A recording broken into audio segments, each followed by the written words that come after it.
Welcome. My name is Dr. Caroline Heldman, and I'm the Executive Director of the Representation Project. We are a nonprofit organization founded by Jennifer Siebel Newsom that uses films and campaigns to challenge harmful gender norms and stereotypes. And the interview I'm doing today is part of the Boys Will Be Boys campaign to expose how traditional masculinity puts restrictions on boys and men. We want to create a space where everyone can reach their full human potential. So this is very much a love letter to boys and men about their lived experiences in the man box.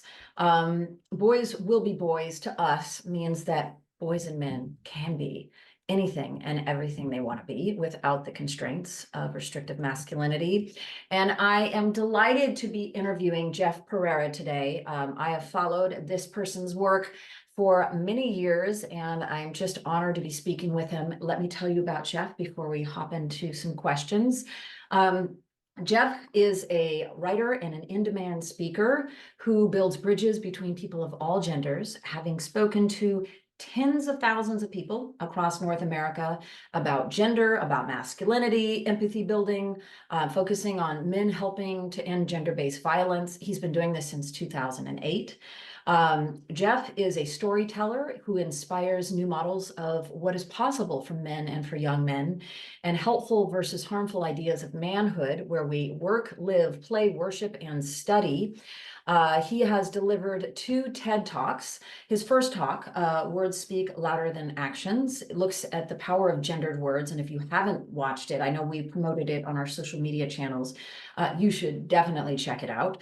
As well as his second talk, which we have also featured, called The Ladder of Manhood, which explores the male pursuit of identity and how many men are fluent in a language of violence. So he really focuses on gender constructing realities.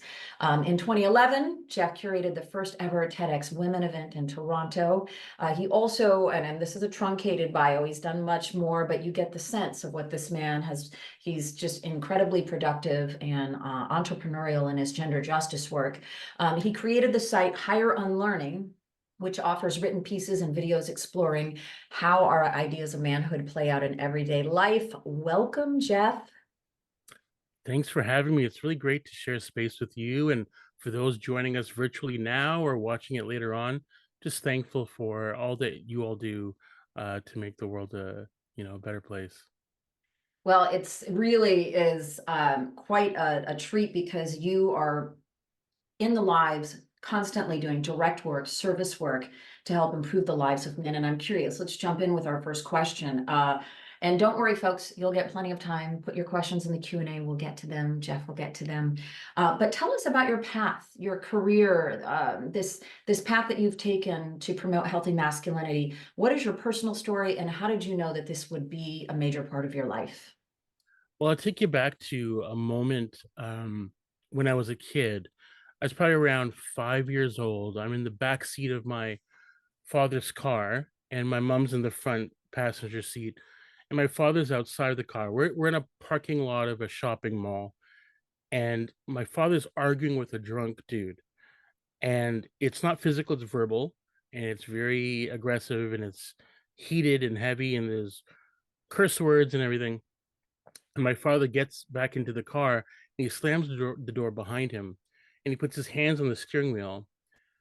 And the drunk dude's outside, like banging on the window, "Get out here, come and fight me," whatever. And I noticed that my father's hands were on the steering wheel and they were trembling. But it wasn't like in the rage I was used to seeing him at home, because growing up, some of my earliest memories is my mother covered in bruises at the hand of my father. But in this moment, with someone who is physically a peer or an equal to him, I realized he wasn't trembling in a rage like he did at home. He was trembling because he was afraid. In that moment, my mom cracked open the window and just yelled something like, "Get out of here, leave us alone." And I think the guy realized there's a wife and kid in the car, and just kind of, I remember his face just kind of startled, and he kind of stumbled off. And that moment stayed with me. Like growing up, as I mentioned, in a home of domestic violence, it got me tuned in to the reality of girls and young women and women in the world, and eventually gender expansive people as well. But also got me asking, like, why? is my dad the way he is? And why are we as men and boys the way that we are? So my mother and father, I kind of was the go between them. Like if mom needed something, she would tell me and I would go tell dad and vice versa. And I thought of myself growing up as kind of the bridge builder between, people of different genders and trying to help create and build bridges. So this personal journey, growing up in real like I grew up in a neighborhood where there were people from all around the world in Toronto, Canada, and this high school, middle school and elementary school, high school throughout my journey.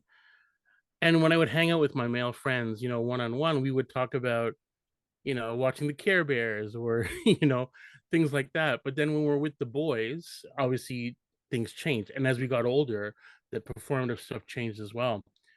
And so, I recognized that I was able to have deeper relationships with the young girls I knew as a kid. And, for me, it was learning to love being a man, like with the role model, the example I had of my father, recognizing and finding eventually in my adult years men like me who are trying to imagine different ways of being, different models of possibility. So that personal journey became a professional one for me, wanting to redefine and learn what it means to be a man and to love us as men, which is what I do. It's, I think people kind of make an assumption that, I'm on a certain team or a certain side because it's a conversation of us. It's not us versus them when it comes to, creating change for people of all genders. And yeah, I don't think of myself as an expert or anything like that. Like, I think I'm just a student in life who's taking, I think, good notes. Like, you remember, like, nowadays we all use laptops, I guess, in school, but back in the day, I used to use, like a lot of kids my age, like markers and pencils, and Yeah, so still there you got go. And I still do. Yes, I still do. I still do. And there was always the kids who took really good notes and they'd make like diagrams and whatever. And if you missed class, you'd want to borrow their notes. And I think of myself and some of the amazing, men and folks that you've had in this series as students who are sharing their notes. I think that that helps us understand the role we can play in doing this work. Like I've made this my life's work, but you can do this work wherever you work, live, worship, and study. Like that impact is so much stronger because you're doing it in everyday moments in real life. So just very thankful to help people connect those dots and build those bridges through conversations like this. Absolutely, and thank you for your vulnerability in sharing about your family and also your modeling humility, right? I mean, you've been involved in this space for so long, and we are honored to be looking at your notes, right? Have you sharing your notes? And in one of your interviews, you said, this isn't a day of reckoning for men. This is a day of awakening for men. What advice can you give to people who care about boys and men and want to support them in developing healthier masculinity? Yeah, I think taking these moments, like right now, one of the many things that we're talking about on social media is the whole meme of like, with you, would a woman rather be stuck in the woods with a bear or a man, right? And people will respond and react in whichever way they do. I think it's an opportunity for us as men to see ourselves and to own the impact that we leave on others, how we leave people feeling about us as men, about the world around us. And I recognize that, when someone like me comes along, um, there are men or young men who their response is, "Oh, okay, great. Here comes Mr. Perfect to tell me how horrible I am or how horrible men are. And I think that with good intention, a lot of our messaging to boys and young men, um, it's kind of, we need to think about how we meet them and trying to meet them where they're at. Because it's true for people of all genders, but there's a unique message to young men and boys, and really men of any age, that, just radiates throughout the culture. And that it is that you're not enough. You're not strong enough, tough enough, smart enough. You don't have enough abs or a six pack. You don't have enough money, whatever it is. So, through that lens in which they view life, when we come along and we invite or challenge men to do better, to be better, they're seeing it through the lens of, oh, you're saying I'm not enough, right? You're saying I need to do better, that I'm not good enough. And I think the messaging that we need to kind of the impact we want to leave with men and young men is it's not about being better than everyone else, this competitive domination way we view the world. It's recognizing that it's about doing better than our yesterdays, being better than the person we were yesterday. So if you're in competition with anyone, it's really yourself in trying to better yourself and grow. And humility is something that I really strive to kind of embrace in private and in the work that I do, because I really I'm on a journey like other men and boys, a journey of learning and unlearning. And I think holding on to remembering, when you didn't know, remembering when you didn't understand these things, thinking of your own mistakes, the hard lessons learned, your own journey of becoming aware and mindful. So I think sharing those lessons, it helps us also remind us like to feel what it's like to learn the hard way and how we can share our notes and change that. And I think an example of that is I remember I went to a training once and they did a role playing session. This is around, men engaging other men in harmful behavior, right? So the role play was they had three volunteers come up, and I'm sure you've seen something similar, and our audience has as well. There'd be three participants. There'd be, say it's at a house party or the water cooler, at workplace example, there'd be three men, and there'd be the man who says something that's offensive, maybe a joke that was distasteful, something derogatory about a coworker. There's the man that's going to engage them and challenge their behavior, and then there's the person who's a bystander. But the key was you do the role play, and then the moderator would say, "Okay, switch," and then you switch, and now you're the person who's receiving the feedback, who's being told you're being disappointing, hurtful, or harmful. And I think that when you house yourself in that and remember what it feels like, how it lands for you. If I have good intention, right, we want them to show up for the impact that they have. So likewise, I need to be mindful of my good intention. Is it landing the way I want it? Is it resonating the way I want it? So really building connection, meeting people halfway, finding middle ground is so hard, but it's really the conversations that we need to have urgently right now, and learning how to face hard truths about ourselves, about us as men, about the world around us. Like, if your attitude is, well, I'm a good man, we're a good country, we're good people, well, here's your chance to prove it, right? Here's your Mm. opportunity to demonstrate in how you respond and react. And I think that for those of us who are supporting men and young men in that journey of accountability, like I think it's something you invite people into. We can hold people accountable, but if it's a genuine thing of wanting to be accountable, wanting to be responsible, I think we can invite men and young men to invest in that hard work and tell them you know when it's appropriate. I recognize that for people sometimes it's challenging if someone amongst your friend circle, for example, or say your field of work, someone it's been exposed that this person's harmful. Some people, like the survivors, will say, I want you to disconnect from this person and not associate.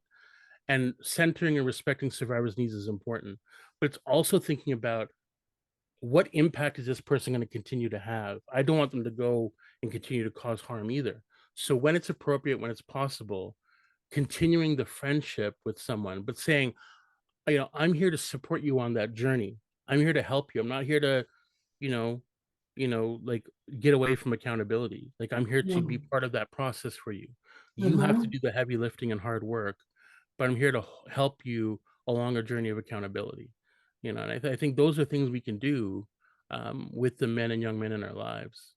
So you're laying out a strategy for reaching men who might be defensive, right? So I'm hearing you say inviting them in rather than calling them out, meeting them where they are, showing them that everyone is on the journey. So using humility as a tool, right? Because if you think that you have arrived at knowing something, instead Oh of yeah. recognizing that it's a journey, then that become, then you're just wrong, right? Then it becomes an idea of you having some corner on truth and rigidity, and then also when folks have done things to harm others or harm the community, that you use more of a restorative approach, right? Where you're not just discarding the human.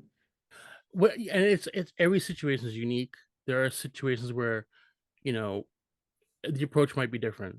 Like when you call someone in, that's if I want them to value the humanity of others, I need to recognize their humanity and invite them back into their humanity. Now, if that doesn't work, you escalate it and eventually becomes calling out. And when you have figures like certain political figures in the world today, they've been probably called out their entire lives, and they've been held accountable or the attempts to hold them accountable. That's a whole different process. I think it can start with inviting them into accountability and saying, like, this can be different, here's what can look different, and helping them work through the roadblocks of fear and shame, and defensiveness. And it's one of those things, like, choose your battles, right? Like, not everyone is going to be on board with doing the hard work, and they might come back to you in a year, 10 years. If you can plant a seed, Mhm. that's the most that you can do, then that's wonderful. And hopefully it blooms and they do that work with you or without you. But if it happens someday, it's great. But yeah, it's not easy. And I think anyone that says, oh, it's, I have the solutions, I have the answers, like, run, right? Run the other way. Because, like, I don't profess to be that person. Like, it's, here's what I think is helpful. I'm learning about what can be different. And that kind of, like, being able to change and transform, and not being rigid but being fluid in my learning and understanding is going to be helpful for not just you but modeling it to others, like how you take feedback and how you continue your journey, because people are watching what Yeah. you do or don't do. So Yeah, especially leaders. And along the lines of the subject you just brought up, which is the kind of hostile environment, I'll say, that boys and men are facing when it comes to restrictive masculinity. In your Higher Unlearning platform, you help men draw maps to manhood. Can you tell us about some of the messages men get from manhood and how maps can actually be a really useful tool for helping them find a path to healthy masculinities? absolutely. To talk about where we need to go, I think it's important to recognize where we are, because I think there's still a number of men and young men and boys who aren't able to see, you know the state of things and the kind of the hierarchy and the structures that are in place. The analogy I like to use is I describe it as a ladder of manhood. There's like one ladder that anyone who identifies as a man or from birth is deemed a young boy, a young man. You begin that journey to climb this ladder, and the ladder is, you're to achieve your entire self-worth, your sense of identity and value, and it's tied to where you are on the ladder, that status. And the top of the ladder is that this illusion that we're trying to chase, this mirage of being the man who's like has all the answers, tough, strong, and not feminine, not soft, not weak. So, creating this impossible, unattainable idea of manhood and devaluing anyone that's deemed feminine. That includes, women's lives, voices, bodies, gender expansive people, non-binary people, etc. And so, the latter concept is also very ableist, right? Because it's, manhood is about being able to prove and solve problems physically, like asserting dominance in all variety of ways, and thinking about where we are on that ladder, like your identity, social status. If you're an indigenous man, a man of color, where are you on that ladder? And to climb higher on this ladder, things like empathy, love, these human traits feel like bricks in our backpack that are holding us back from climbing higher. So in this concept of being a man, we have to shed our humanity to climb higher, to get up on this ladder. And the key is that I think primarily women and girls are reduced to being the rungs on that ladder. We use them as stepping stones, as well as gender expansive folks and trans men and even other cis het men as well. But primarily, I think, again, it's anyone or anybody deemed feminine is considered weak and soft. And we use that as stepping stones to achieve this harmful idea of manhood. So the work I do is trying to encourage people to get off the ladder and recognize that you're not going to achieve this mirage, this illusion. Because if you think of the people that you might associate with being successfully, men in this form of manhood, it would be like a Donald Trump or like an Elon Musk or like a Andrew Tate. And you look at them and they've achieved all these things and they're miserable. They just can't rest and enjoy who they are. They're constantly defensive. they feel very alone, and I think it's recognizing that that's not the path forward, and that we can instead get maps that will help us on a journey to discovering our own manhood. And it's not just one path, it's not a map. Everyone has their own map, but you got to find your own way. So, really, long story short, I think it's recognizing that we need to give, rather than the voices online giving you rules about how to be a man, I think it's about equipping ourselves and each other with tools. What are the tools we need along the journey towards manhood, right? And one of those things can be that inner compass that we can acquire to help us, on our path, on our journey.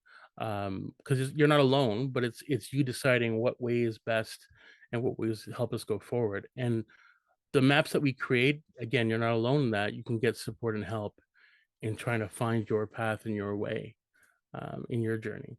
That the latter metaphor is so useful, right? In thinking about how men are socialized to, yeah, it'd be transactional and see people as, uh, instead of ends unto themselves, fully human, right? See them as a little Yeah. subhuman, like as means to their pleasure, to their progress, to whatever, their comfort. And you talk, so along those lines, you talk about men building who are on this journey to be less lonely, to be, fully embrace their humanity. You talk about men building their emotional muscle to navigate challenges rather Mm. than the shortcuts being sold to men and young men online. Can you tell us more about what these shortcuts are that they're being sold, as well as what you mean by emotional muscle and how that can help men?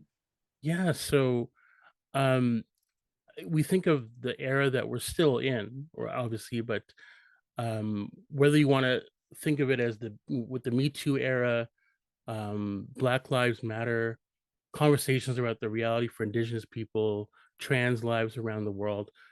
We had a we're in an era, I believe, of surfacing. So what's surfaced is hard truths about people like us or that are other than us. What also surfaces how we responded to it. Either we kind of lean in and say, "Oh my God, I had no idea. What can I do? What can we do?" Or people would lean back and get defensive, like, "Whoa, what are you saying? What are you saying about us or about our country or my people?" And then the third thing that surfaces what we're going to do about it, how we're going to respond. And it feels like, the world today feels like stormy waters, right? Like, especially through the pandemic, we kind of deep dived into a period where all this stuff really mixed up, and it accelerated a lot of feelings about things that were surfacing about all of this. So I think of, for especially for young men and boys, but men of any age today, it's like the stormy waters that we're in. How do you find your way forward? um because I think of it emotionally, like, as men we don't have the tools to navigate the stormy waters. The kind of emotional muscle for me is like empathy, love, being able to open up and talk about and name and identify your emotions. So a lot of us will, in that moment grasp onto any kind of solid ground, what feels like solid ground. So you have people retreating back to outdated, harmful ideas of manhood, right? So grasping on to hierarchies, patriarchy, what have you. And you have online figures, and we know all the names, but these talking heads who I envision in the stormy waters throwing these life jackets, and they're like these quick fix solutions to how you can stay afloat and, succeed and all these different things. But what it really is for me is that we need to build our emotional muscle and our ability to swim and survive in the waters and find solid ground, to kind of build a foundation of who you are. And we think so to think of it like when you have a young boy growing up, there's a certain point, the way we raise young boys around the world, that our emotional muscle, if you will, starts to atrophy. It might be that moment where you realize you need to man up and be a man. You replace your teddy bear with a war doll or war games. And I'm not saying that just because you play a violent video game that you're going to be a violent person, but there's a disconnect that happens. But if we deem a child to be a young girl, we give them cook sets, baby dolls. So they're learning to take care of others before they can even take care of themselves. And so nurturance is what we're giving them, and those tools of nurturance, that emotional muscle, goes into their friendships, and eventually, as they become young girls and teens, and then in the workplace and in school, university, they have the emotional muscle to develop friendships, relationships, and navigate those challenges of life. And we see this kind of meet when, you know, in a hetero context, a man and a woman get together in a relationship. So I think of like getting into a relationship as kind of like going to the gym, because you have to work out, right? You have to work through all these different challenges, like working those emotional muscles. So young women and girls who have felt the inner permission and have been given permission to develop their emotional muscle, they're jacked. They're emotionally jacked. So they can handle crises and problems, right? But it's kind of like the guy going to the gym, and he's looking around and he has no idea what to do. Like, he sees the equipment, he's like, okay, do I sit on this? What do I do with this? And that's kind of like what it's like being in a relationship. So more often than not, the woman has to kind of get the guy up to speed and help him to develop that emotional muscle, if you will, and that burden is put on her. That's not always the case. It can be vice versa, and all these things. But for me, I think it's thinking about how we can think of the emotional gym. So whether that's building our muscle with a trainer, so like a therapist, a counselor, but also thinking about building our emotional muscle like you would your physical muscle, you'd probably go with a few friends. So it's learning to kind of being able to build emotional muscle with other friends, talking about things and how we can spot each other emotionally, doing that heavy lifting. Like, you have to do that work on your own primarily. It's not your partner's job or your mother or your brother or whatever. You have to do that work. You can do it with a professional, but as men, we can help each other, as I say, spotting each other in that building, in that growth, talking about things, sharing stories, examples. Here's how I got it right. Here's how I got it wrong. I don't know if you're seeing, this is how your behavior, this is how you're impacting the situation, doing that kind of work with each other. And it's through repetition, like anything in life, it's through practice. So for me, the emotional muscle memory comes from practice, practice, practice, trying to do that work to build that muscle. So when you respond and react in a situation, it's a reaction and a response that you can be proud of, right? Taking a moment to pause, like the power of a pause, to me is so important. We pause and we think about how we want to react or respond in a situation, in a conversation, in a moment of crisis, so that we can own the impact we're going to have. And that's through repetition. So for me, it's like, if you're someone who plays basketball, you would take all those shots, or football, whatever sport. Emotionally, it's practicing in your own life and learning, how could this get better? How could I get better at this? And that you don't have to do it alone. I think as men, we think self-care means, oh, I gotta go and do it by myself. That's not what it is. Like, it's about yourself, but you can give yourself permission, and we can give each other permission to do that work together, in building emotional muscle. So Yeah, yeah. so find emotionally jacked men, right? Can Yeah. help you along that path. You've done a lot of work on gendered language as well, right? Can you talk to us about how gendered language creates gendered and sometimes sexist and misogynist realities? Yeah. So I'm not gonna swear and use the actual terms and phrases, but I I think we think can you think. can. Can we? Up Well, to you. It's up to you, sure. okay, well, maybe I'll use one, but like, I think we know the terms that are misogynist, sexist, homophobic, transphobic, and we think about, what is the sting, what is the power behind those words, right? I love this quote by Archbishop Desmond Tutu. He said that language is very powerful. It does not just describe reality. He said that language creates the reality it describes. So we think about the phrases and the terms we use as insults, like, what gives them power? And we think, especially in our culture today of social media, memes and jokes, and a lot of us will be like, oh, can't you take a joke? It's just a joke. But is it really just a joke, though? Like, when we use phrases like, I'm going to make you my bitch. And again, pardon me for using that language, but you think about it, like, that is so commonplace. Like, we hear it in pop music sometimes. And we think about, what are we saying in that moment? What is the dynamic? And what does that actually mean? And I'll give you an example. And I apologize. typical Canadian bringing up a hockey reference. So I apologize. Like, I know it's not the favorite sport in the States, although it's getting bigger. It's not my favorite sport. I'm a baseball guy. But for those who don't know, there's the internet kind of blew up recently. The Toronto Maple Leafs are playing the Boston Bruins in the playoffs. And the Leafs, for almost a decade, have been beaten by the Bruins again and again and again. So someone from Barstool Sports put a meme on the internet, and the meme says, "Hey, Leaf fans, I really feel sorry for you guys. This ain't right."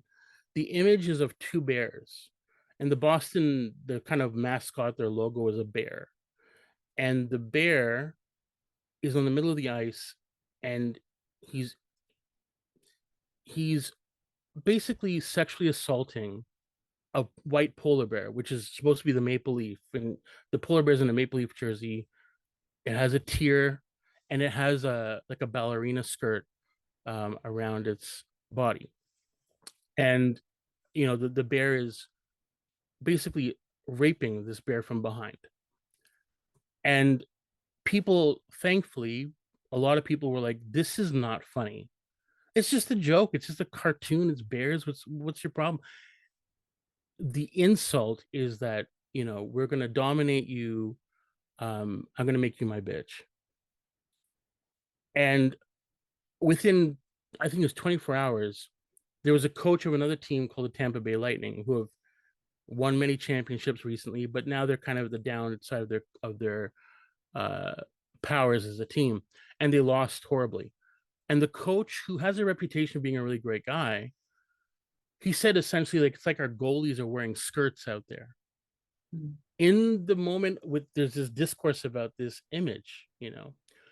But so his name is John Cooper, and I will give him credit. The next day, at his next media availability, the first thing he says right off the bat, I need to acknowledge and recognize what I said and how harmful it is. And he acknowledged that women not only play hockey, they kick ass at hockey, and they're amazing at it. And there's a women's league that's exploding all over North America right now in popularity. So this narrative that to devalue another player is to feminize them or compare them to being a woman, and I'm going to dominate you like I would dominate a woman. He acknowledged it. He acknowledged that he has girls who play hockey. Like, so you think about, how could you say such a thing? But it reminds you of how deeply programmed these things are in our head. I not to go off on a tangent, but there's a quote I love, which is really hard to hear, but I love this quote. It's from a dude here in Toronto named Junior Birchall. And he says, I don't identify as a male feminist. And he is all out. Like, if you're going to point a finger at someone who, like, what does a male feminist look like? You'd point at him as far as a model example of it. But he said, I don't identify as a male feminist. I identify as a walking time bomb that can go off at any moment. And I need to be self aware and doing the work to, dismantle that bomb, the potential harm that is deeply programmed inside us as men and young men. Mhm. I'm not saying all men are inherently violent. I'm not saying all men are toxic, but it's thinking about how we accessorize our masculinity. And one of the things we do, it starts with our words, like how we create this idea of identity. It's, I need to create my identity at your expense. We talked about the rungs on the ladder. So comparing you to women, and I'm going to make you, again, I'm using this phrase again, but you make you my bitch. That, for a lot of young men and boys and men, seeing that meme, hearing that language, they're like, yeah, it's just competitive language. What is the power behind those words? Where does it come from? What are we saying about what it means to be successful as a man? And what does it say about the women and girls in our lives who, we know and don't know?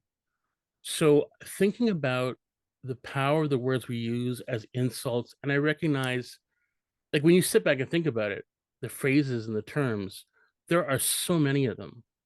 Yeah. And we don't even sit back and realize, yeah, that's really messed up that we use that phrase, you know? Um, Well, certain I- terms we do, right? It's so interesting, Jeff, where and we're talking about people who are conscious and thoughtful, right? You want to be a better person, so you yes. want your language to reflect that. There, identity-based slurs, right? Where the degradation comes from the identity. We generally, are up in arms, as we should be when racial slurs are used. But I don't see, it's like, it's the oppression Olympics, it's somewhat on the left, right? And I'm simplifying it, Sure. but I don't hear that for ableist slurs. I don't hear it for gender slurs as Yeah. much, or fat phobic slurs, or, it's interesting to me how people who are thoughtful can recognize it in certain areas, and it's just invisible in other areas. And it's great that you're doing this work. And I know you want to say more about that. No, no, no. I really appreciate that point too. And I think it's tough because it's when you're competing against voices online who are like the fun police. They're just, here to yuck your yum. They're just, it's so boring, blah, blah, blah. And it's hard to combat that on the surface. But I think what happens is you start to realize that the men and young men who talk like that in a group, it could be that one guy at the bar who always says stuff like that. Everyone else can't stand it, but no one says anything. They don't want to disrupt the hierarchy. They don't want to disturb the peace. But if someone just says, bro, that's not funny, man. Like, Mhm. that's enough to kind of make people go, yeah, like I hate when you, it's so dumb when you say that. Like, I don't like it, or whatever it is, and I think it's finding the courage to disrupt. We make it sound like folks like you and I know we come across as like saying, oh, just do the thing. It's so easy. I know Mhm. it's not. There's a especially when we think of like young kids in high school, like the social capital you're trying to build and the cost of speaking up, you know. Um it's it's really funny. I want to respect our time here, but really quickly, we were talking about before we started, you and I we were talking about our upbringing and background. And my background is Buddhist, but I was raised Christian. And Christ was a very influential figure in my life. And the story that a parable that he told that Dr. Martin Luther King also shared, but he shared it in one of his books. I'm forgetting the name right now, forgive me, but he really illustrates what this parable is about. It's the parable of the Good Samaritan. And people know it like, oh, it's a person who sees someone struggling, left for dead, gets them food and shelter, and does a good deed and goes on his way. That's actually not the full story. To kind of break it down for the sake of time, it's like imagine two rival gangs and they live next to each other, their territories are next to each other. And a member of the rival gang has been injured and left for dead in enemy territory. So someone from his gang sees his colleague or his brother, his homie, left for dead. He's like, oh, but if I help him, I'm probably going to get shot. So he bails out. But there's someone in his neighborhood seeing the rival gang member there, and he's like, if I help him, I might get shot or I might get called out. But if I don't do something, he's going to die. So the Good Samaritan way is what will happen if I do something with what will happen if I don't do something. And I'm not telling anyone to put their life on the line or not, in a safe way, a thoughtful way. How can you interact? There's always something that we can do, but it's thinking about there is a cost that we put up to make a difference and a change, but the benefits are so much more. And it's hard to live with not being the guy who speaks up and does something. So I Mhm. tell you, that guy who's cracking all those jokes and is living that kind of life, it's a pretty lonely life, Yeah. you know? So how can we model change and better for each other? I think is part of what we're looking to do here. Well, speaking of modeling change, one last question before we jump into the Q&A. So get those questions ready, folks. What would you tell your younger self if you could? What would you say to, teenage Jeff if you saw him today? I mean, I have two answers. The first one is to save money. I think that, I could tell that kid, put some pennies away, whatever it is. Uh, But the reality is like, I mean, like on one hand, um, I do believe in no regrets as far as the things you've been through bring you to this place of awareness and understanding. So I'm thankful for the lessons. I'm lessons I had to learn the hard way at my expense, at the expense of others. I obviously am sad about those and would love to change those, but that makes those journeys make you who you are. But I think one of the things I would tell that young Jeff is to read the writing on the wall. When Dr. Angelou says, someone shows you who you are, when someone shows you who they are the first time, believe them. right? Um, Taking in that lesson the first time, I think is so critical. And that can be in your personal life, your professional life. Um, Having hope and faith and extending belief in people. Like, I do believe in giving people unearned trust and faith to a degree, but it can't be at the expense of yourself, of the safety of the environment and people around you. So it's being able to kind of recognize those, red flags is such a phrase that we use nowadays, but really it's being able to read those things and take it in, acknowledging that, you deserve better, but also that person, things could be different for them as well, you know. Yeah, not assuming that, I mean, biology is absolutely not destiny. That's not even, we're talking about social Right. constructions of masculinity and manhood, but nothing is set in stone. Everyone can get on that path and have that journey who needs it. And Yeah. Claire actually asked a question about how to do this in schools, right? Yeah. They ask, what ways have you seen schools make spaces for boys to build emotional muscle together? Is that boys' affinity groups? Yeah, I think, one of the challenges, like it's interesting because on the surface we think of it and it's like, how do we get young men and boys together and talk about these issues? The reality is that they're hungry to talk about these things. It's finding the permission internally, like giving yourself permission to talk about it, to drop that armor that we wear as young men and boys, but also finding that amongst our peers, finding that permission that's okay to talk about this. um I think that's critical, having models and examples that are willing to demonstrate, hey, it's cool to talk about this stuff. I remember if those of you who remember the V-Day and remember that they had different initiatives, they had one called the Clothesline Project. And it's happened around the world. And for those who don't know, really quickly, Clothesline Project is where you would get a bunch of blank shirts and maybe take them to, say, a women's shelter. And you would ask survivors to write statements of, whatever they wanted to share, statements, images, slogans, sentences, whatever they wanted to share. And you go to a space like a university campus or a community space, you'd hang up clotheslines and you'd hang up those shirts so people could also read them. And you'd have blank shirts that people could then write their own statements of solidarity.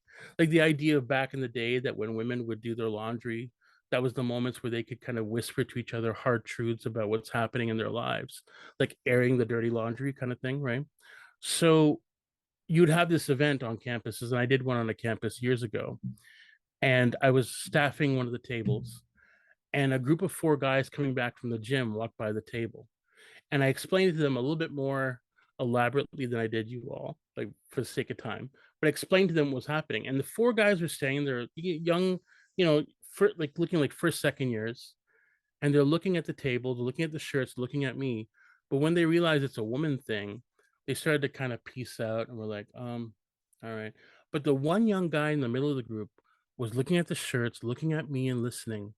But then when he realized his peers weren't interested anymore, his body language changed. I remember his shoulders shrinking and he kind of stepped back because he realized my peers aren't giving me permission to engage in this conversation.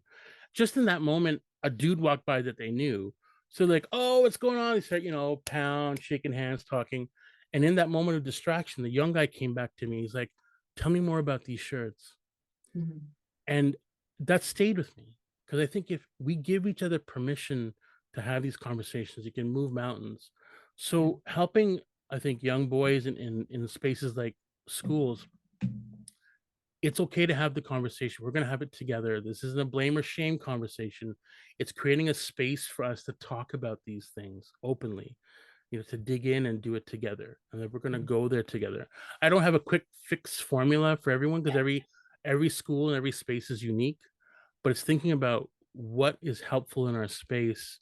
But I think what we do have in common as young men and boys is that we want to talk about it, we just don't know how. And when someone models it for us, we pick it up really quick, and we're able to kind of follow along too. So yeah, that's definitely one piece of it. Thank you. Katie Davidson, sorry, has a different question or a different line of questioning here. How do you handle or respond to comments like, What about toxic femininity, which usually comes as a defense from boys and men?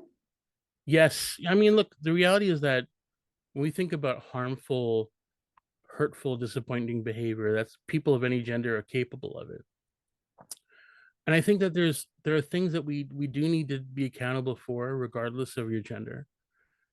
But I think when that comes up, it tends to be a deflection of what aboutism, kind of deflecting from the conversation.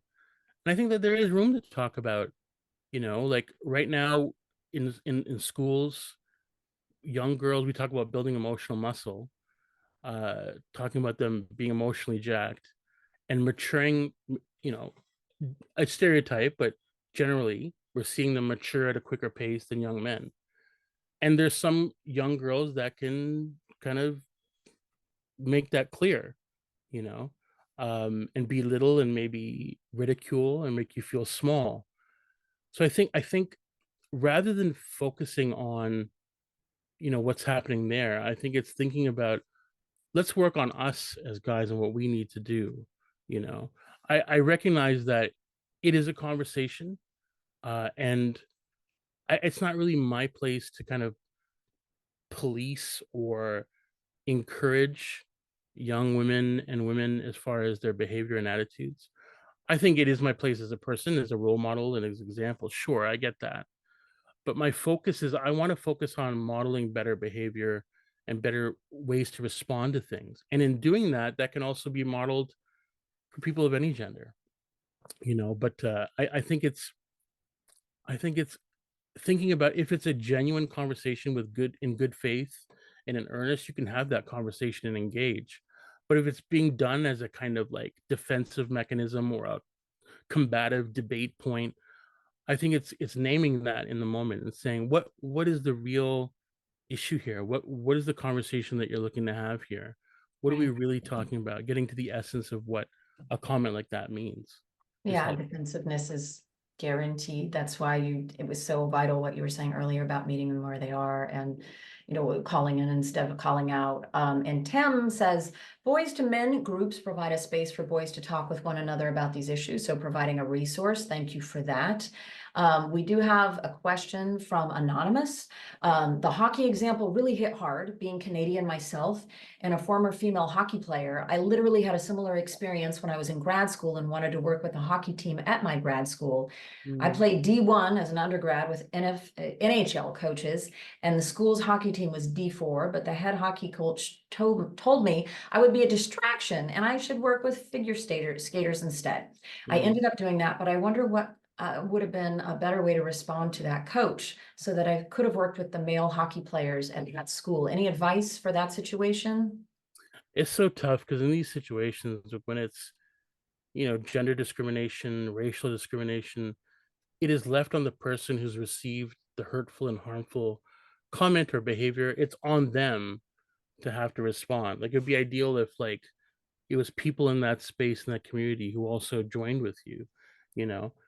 When it's left to you to kind of there's situations where, what can you do? You can push back, but you're even sometimes even further silenced or pushed out because of that, and that speaks volumes to how many incredible contributions that we're missing from different fields, different spaces where we work, live, worship, study, and play. Like women's voices are missing, gender expansive voices are missing, and their insights, their perspectives, their contributions. Like it's incredible how lacking we are from all those things.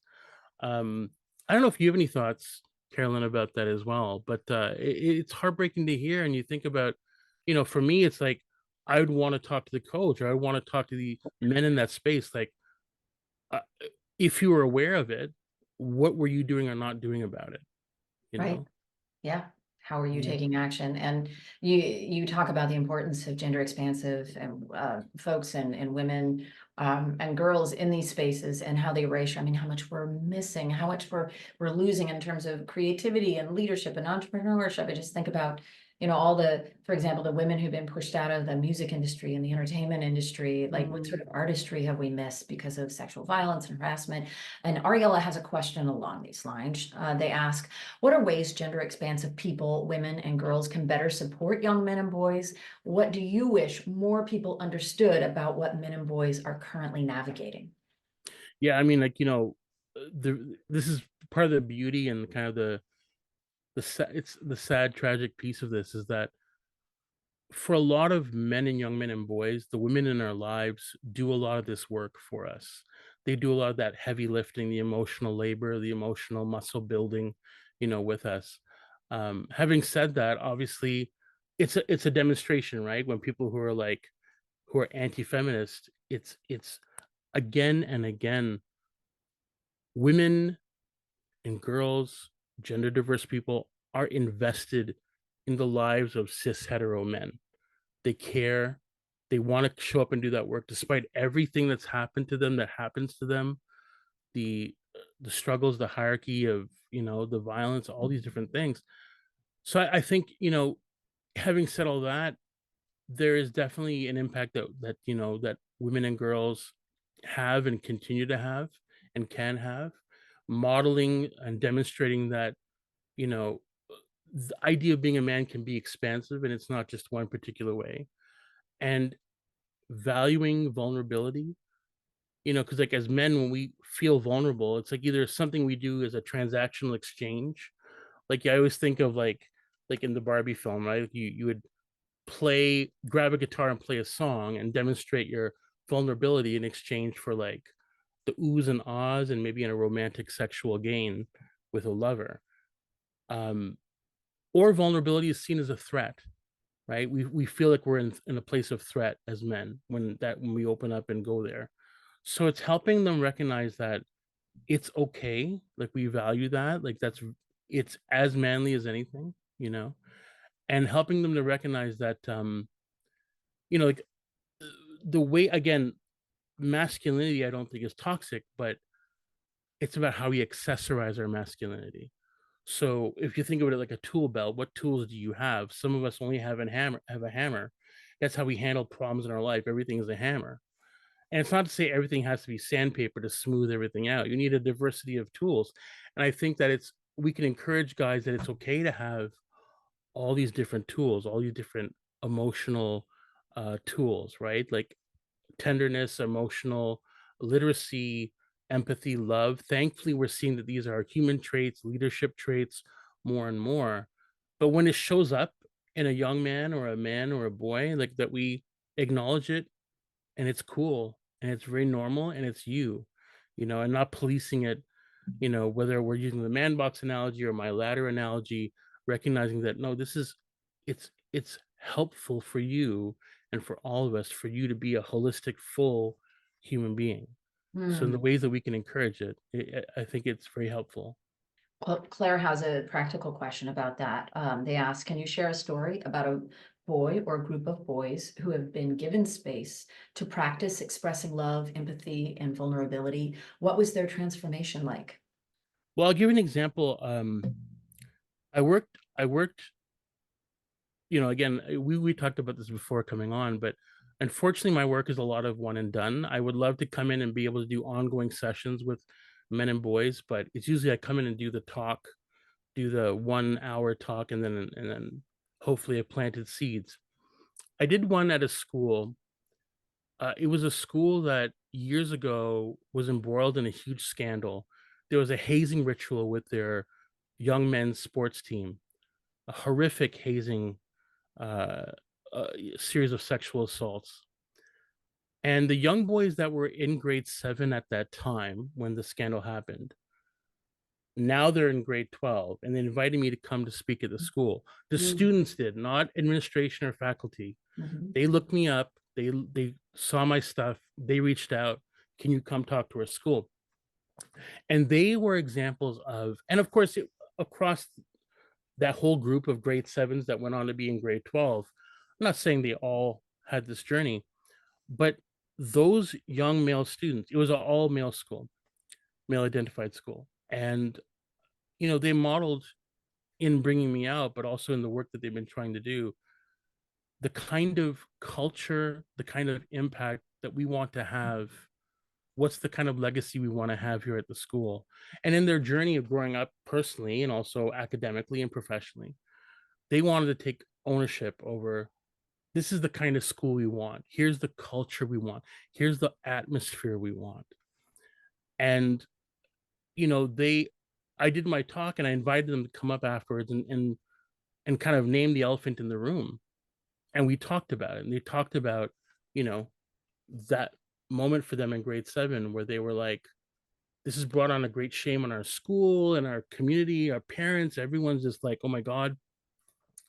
But in their growth, they wanted things to be different, and they worked on it, and they've been working on it. And as they're exiting as grade 12 students going on to university and college and whatnot, they're thinking of the next generation, like, how do we keep this going, right? Because the sustainability piece is a big part of it. You might have a young man who's championing the issue, but if they move on from the high school or the college, university, what happens? How does it continue? So creating movements that are able to sustain it is a big challenge, and keeping the conversation going is a big thing too. Mm. And I think that in modeling the way we respond to things and handle things, like when it, for me to get up in front of a group of young boys, I don't think that's a big deal, honestly. The real impact is when the young boys do something, and they, in the hallways, in the classroom, in the community, model what could be different, what could be better. Mhm. And so Mm. I hope that answers the question or is helpful with the question. But I hope so too. I certainly think so. And of course, we're out of time for questions, but we'll do one more quick one, which is, um, who would you recommend following to learn more about this? Who are you following and reading and friends with on socials? And yeah, where can we find your work? well, you've had in this series some incredible voices and people who are examples, as you are yourself and your colleagues at the Representation Project. I will mention there's a group out of Canada called Next Gen Men. They do incredible work up here, and they're doing great work in the States as well. And they're examples of having these conversation everyday spaces. In the States, I'm going to shout out Kip Ione, KIP, Kip Ione of Teams of Men. Mhm. He's a NCAA basketball coach back in the day for over a decade, and he's now talking to everybody, but talking to coaches, talking to young athletes in particular about these conversations of helpful versus harmful ideas of manhood. And he has so much content online. Like, he's prolific with little TikToks, little videos, and insights. And I think it's sometimes, and I've talked to male athletes and coaches, but coming from someone who has been a coach, is a coach, who has worked with players, and saying how we can introduce these things into the conversation. It's not like they're like, okay, now we got to talk about sex, or now we got to talk about whatever. It's incorporating it into the flow of the everyday conversation because it is a part of their Mhm. everyday lives, Mhm. So, and as far as for me, look me up online, Higher Unlearning. Jeff Perera. You can find me on different socials. My website's higherlearning.com to find more of my content there. I'm just so thankful for all of you and the work that you all do, and trying to be models of possibility in your spaces. And I Oh, I thank you love for the that time. language. Speaking of great language, thank you, Jeff. It has just been a pleasure talking with you today. We could talk for many more hours. Yeah, just really respect you, and the work that you're doing in this space is so important. So, really thank you for that. Thank you. Thank you very much. All right, folks, we'll see y'all later. Have a wonderful rest of your morning, afternoon, evening. Bye, y'all.